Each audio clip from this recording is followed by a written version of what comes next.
to do is your learning experience. So you're going to use the micrometer screw to find the diameter.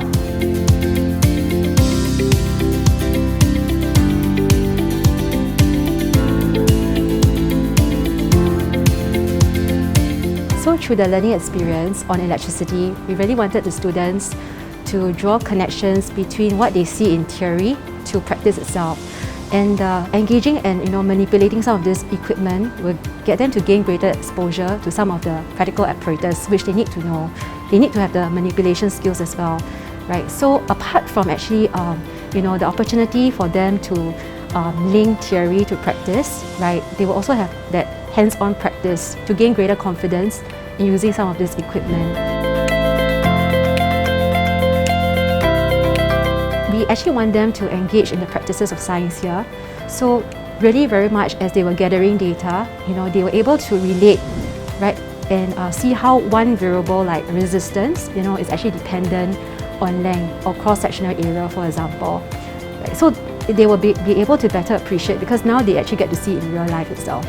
In terms of the planning activity itself, right, rather than being very didactic and telling them, okay, this is the design, right, these are the procedures that you should follow, right, through the planning exercise that we did in the lab, we wanted them to also see, okay, some of the laboratory equipment that will be used in the planning exercise. For example, the data logger and photo gate, right, to actually see for themselves, they'll be better able to see how things are connected, how things work.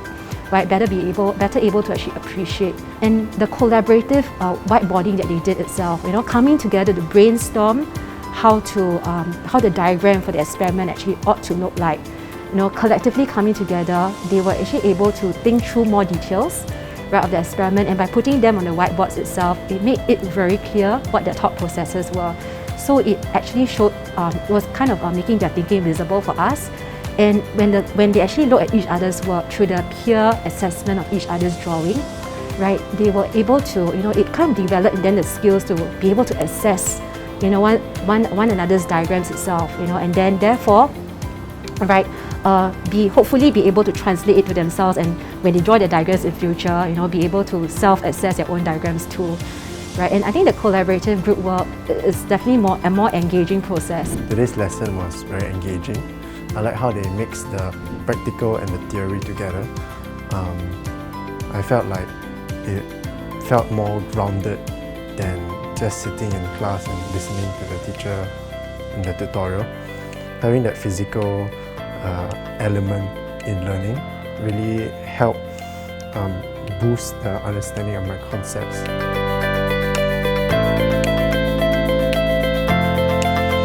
As for the planning aspect for today's lesson, I felt like getting together in groups and discussing and brainstorming how we actually go about solving the problem in the question really brought to light the planning aspect and like how we will actually do it in the exam.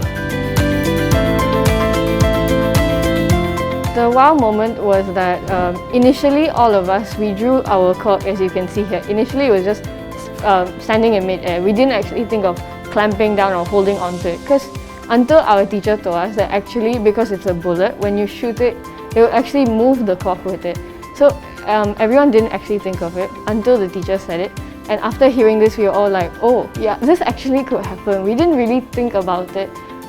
So this actually makes us learn that there are many aspects to consider. We shouldn't just assume that it will remain stationary, because as we know physics, things can move, and according to different laws of physics, we must pay attention to every detail, to every aspect. And I think that really makes learning enjoyable, because it's all about questioning, it's all about curiosity, getting to know more about the subject, which I think is the main point of learning. Yeah.